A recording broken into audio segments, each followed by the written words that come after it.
Hello and welcome to the King's Forum podcast show. I have a very special guest with me, G. Hi, G. How you doing? I'm good. How are you? Yeah, I'm not too bad. Good. Nice to have you on the show. Thank you for the very much. first time. I know. Hopefully come back. We'll see how you find the experience and whether it's something you like. And See how much I cry. Exactly. So, G, could you just talk a little bit about yourself, introduce yourself? I am a sports journalist and a presenter for Spin Your Jaw, which is a channel that I run and I talk about boxing and blood and fighting and all that good stuff. Cool. You get that. You got to get a bit of the plugging in there, and you know. I don't know why that made me feel so awkward talking about myself. Listen, it normally does when someone puts you on the spot like that, because I know we're here not to primarily talk about what you do now, and we're here to talk about eating disorder that you had and talk about body dysmorphia to help spread awareness. So I appreciate you coming on the show and to be so open about what you went through in your experiences. So I appreciate that. Thank you. What was your relationship with food like? I'd say from a young age, it was always quite difficult. I think my earliest memory of food is kind of sat around the table with my family. We used to have these big family meals from a big family. We'd always eat around a table. And I would chew my food up and put it in the side of my mouth. And I'd either get a napkin and spit it out when I thought nobody was watching, or I'd make an excuse to go to the toilet and my mum could hear me spitting out my food. So I'd just chewed up half the plate and I'd move loads of stuff around, make it kind of look like I'd eaten stuff when I hadn't. I used to do really crazy things like that was back in primary school, and when my mum would make my lunch boxes for me in the morning, I wouldn't discard of them because I didn't want anybody at school to notice that I was throwing my lunch away. Yeah. I'd come home and I'd put it in a drawer under my bed. And I remember one day, you know what mums are like, they're always in your stuff. And she found a big bag, a big drawer full of just bags and bags of food and sandwiches. So they're kind of my earliest memories of food. What did your mom used to say to you when she used to find food and hear that you were spitting out your food in the toilet? I think at first it was like a little bit of a running joke and be like, oh, Georgia's spitting her food out again, she doesn't like it type thing. And to be fair, it probably was really dry chicken, but nothing was kind of said until they found all the bags. And I remember my mum, my dad, my sister sat around the table, and I remember my sister shouting at me, and I must have been really young, like I want to say year 5, oldest, year 5, year 6. And I just remember her shouting, do you know what happens to girls like you that don't eat? And I remember in my head thinking, well, yeah, they're skinny. And she was like, Georgia, they die. And I was just like, sat in tears. And that's kind of the only conversation I have any memory of happening. Really? So were you an active child? Yes, I've danced ever since I was 7. Used to horse ride. I did athletics. I was always doing something. I was quite a sporty kid. I don't know how I ever had the energy, but I was a very sporty kid. But it would get to when I started taking dance a little bit more seriously in secondary school. My dad always used to give my brother and sister like £2 for lunch at school, like £1.50 or something. And I don't think they kind of took into consideration, there's 9 years between me and my brother, 7 years between my sister. Didn't really take into consideration the price increase in food and that kind of stuff, etc., etc. So the money I was being given wasn't enough to suffice for the day. And then I kind of started doing stupid stuff, like I started smoking and all of that. So I'd save my money, buy a pack of fags, and what would get me through the day would be I'd get a large like packet of chocolate digestive biscuits for 25p, the Sainsbury's own version.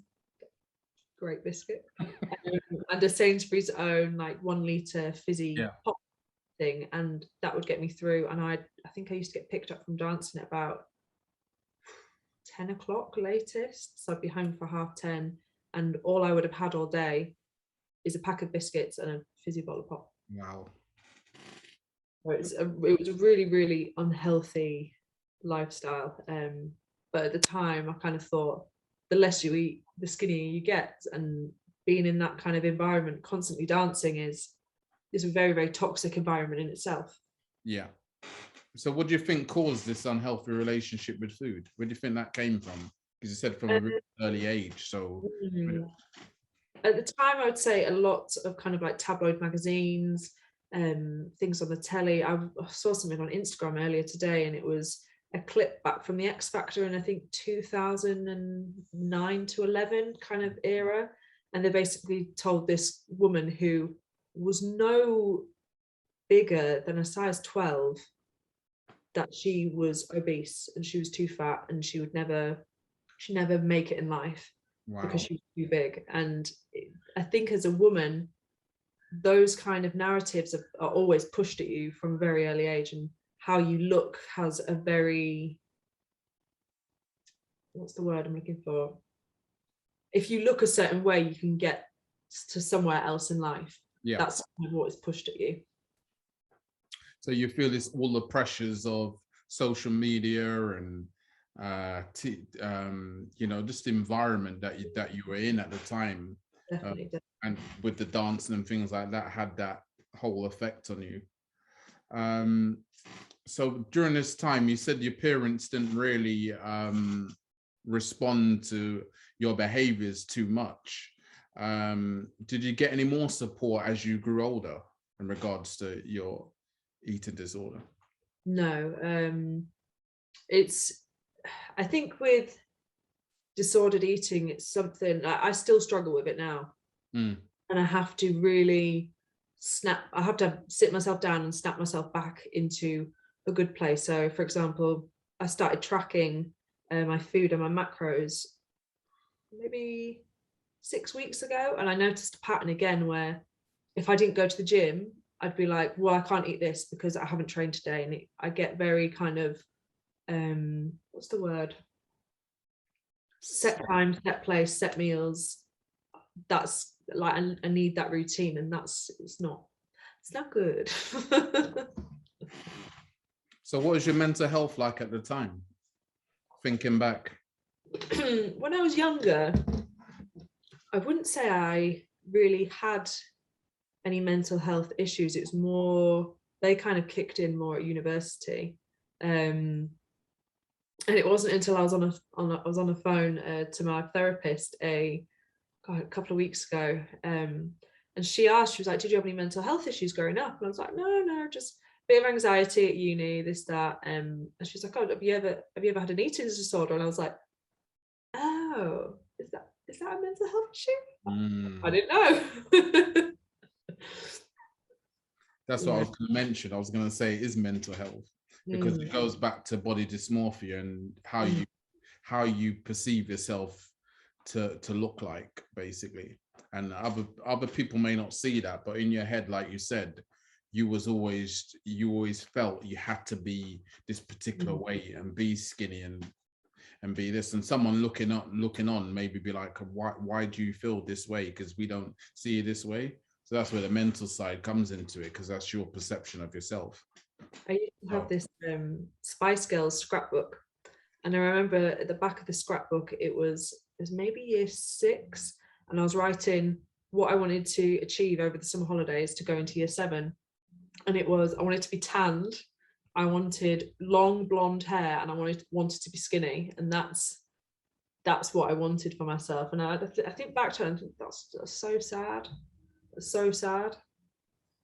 I think it goes back to us, especially as kids, when you think about where it stems from. Everyone always says, the problems that show up in our adult life is mainly from our childhood and childhood trauma. And a lot of that, as kids, we want to fit in and be like everyone else, don't we? We want to be accepted. So we do things, and sometimes very extreme things, in order to have that acceptance and feel like, we're just like everyone else. feel a part of something and not be outcasts. But all he wanted was to be loved. That's it. Oh, exactly. And that's where it all comes from. So what was your relationship like with yourself? When I was younger. And now let's talk about as well. Gosh. Do you know what? First, for a 25-year-old, I feel like I've been through quite a lot of shit. So there is a lot I don't remember and that I have blacked out. I remember probably at my worst, I was in uni. And I remember at the start of uni, I was in a bad relationship for the first year, and coming out of that, like, he used to say things like, if you get bigger than a size 8, 10, this is done, type thing. And I was small at the time. I was really, really tiny when I started uni. And I think from then it took me a good 2 years to kind of sort my head out, and kind of get back into the gym in a healthy way. But even then, when I did get back into the gym, I'd be training twice a day, and those kind of disordered thoughts just came at me at different angles. So I'd get up in the morning, I'd go to the gym. Before I went to work, I used to work night shifts. I'd go to the gym, I'd finish work at 4 o'clock in the morning, I'd be in the gym till 6 a.m. Wow. Yeah. I used to drink so many slim fasts instead of actually eating. And then I became lactose intolerant. So that's always fun. Yeah, so there's the extremes. Yeah, the extreme end of things. How was it having an impact on your studying though? When you was at uni, your eating disorder, because was that taking a strain in your studies? What did you study anyway? Broadcast journalism. So yeah, I'm an accredited journalist. At uni, I don't really think my eating was bad. I think it was more the thoughts I had about myself. I suffered a lot with anxiety. So in my first year of uni, maybe after Christmas, I rarely went in. I rarely left the flat. Really? Yeah, it was a hard time. Yeah, it was bad. I don't know why I'm laughing either. It was really bad. And then in my second year was kind of when I actually made friends. I didn't have any friends in my first year because I'd been isolated and just kind of cut me off. Yeah. What was the light bulb moment though? What was the turning point for you? Out of interest, we talked about the down times. What was the turning point when you said, you know what, I need to get a grip of this and I need to start, having control over my eating and my eating habits? I think my friend made a comment, because when you're in a kind of abusive relationships, you very much get sucked into that person, and that person's like on a pedestal and they could do no wrong, even though everything they're doing is so utterly wrong.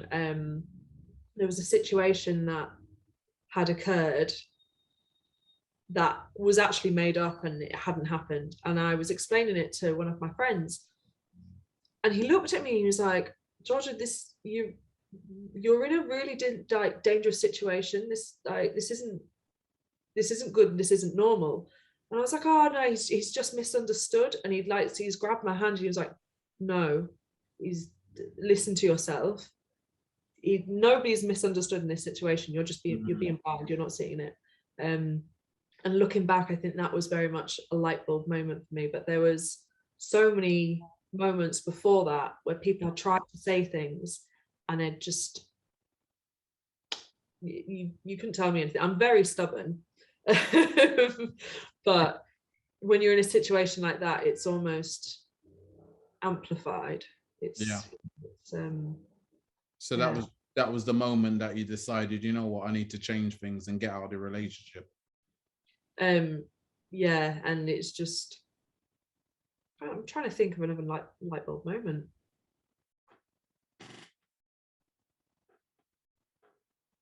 it's weird because I'm really trying to think back, but there's only certain like pockets I hear that. I have memory of. It's really hard. No, I hear that.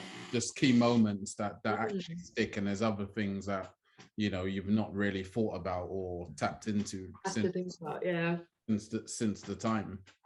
So talk about the working out and and going to gym and the boxing. How important has that been to your mental health? And going to boxing is probably the only thing that gets me through my week properly. As extreme as that sounds, even go to the gym, like I have set times to go, and if I don't go, I probably won't leave the house. I'm a homebody. Like I like to be at home. I like to be in my own comforts.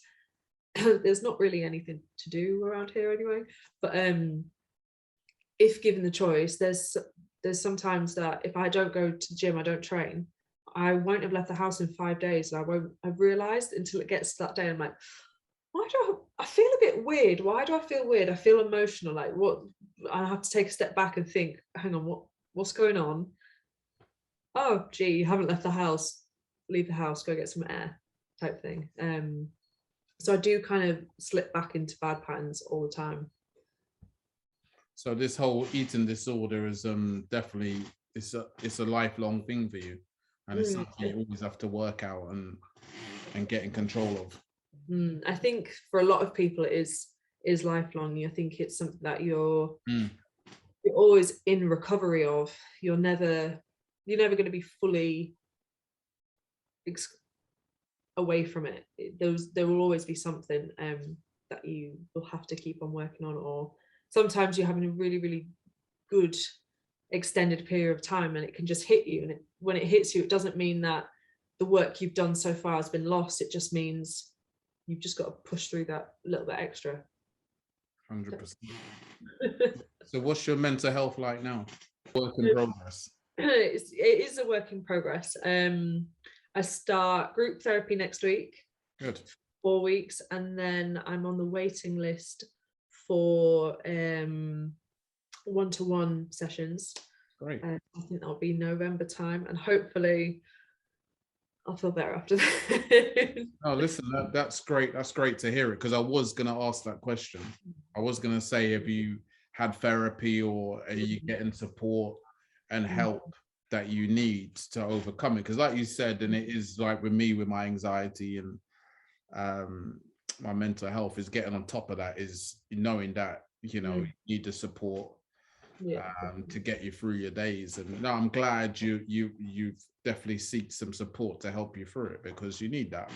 We as much as we want to do things ourselves, sometimes you need that guidance and that extra support to help you manage. It's like managing it, isn't it? It's managing the levels and knowing what triggers you, and trying to stay on top of that so you can function like you always, to the best of your abilities, type thing, with your work and even working out and stuff. So yeah, no, I respect that. So some counselling at uni, and that was awful. I did a few sessions. I was like, you know what? Respectfully, I'm not coming back. Thank you. Yeah. And he just made me. I had to tell 2 different counsellors everything that had happened, which in itself is quite difficult to go through. And at the time, and well, still now, I'm terrified of men. And it's the second guy, well, was a guy, and he sat there, he made me close my eyes and count to 10. He was like, how do you feel now? I was like, well, now I feel like a dickhead with my eyes shut in a room with somebody I don't know, and I'm crying.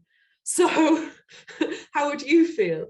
And he was like, well, if we carry on doing these sessions, well, I'm going to make you walk outside and you're going to ask every man on the street what the time is or what direction to go this way in. And I just looked at him, I was like, you're mad. No, that's like, and I was telling my my well-being therapist about it, and she just kind of was like, what do you want you to do? Like, just watch you break down? That's an awful thing to do to somebody. So I never went back. Yeah, again, it's having the right therapist and the right support. That's the next thing. It's not so cut and dry, it's just getting support. You need the right support and someone that you can connect with and actually help work through things and not make things worse. So that's the next thing with it all. Do you have any advice, G, for anyone struggling with an eating disorder or body dysmorphia?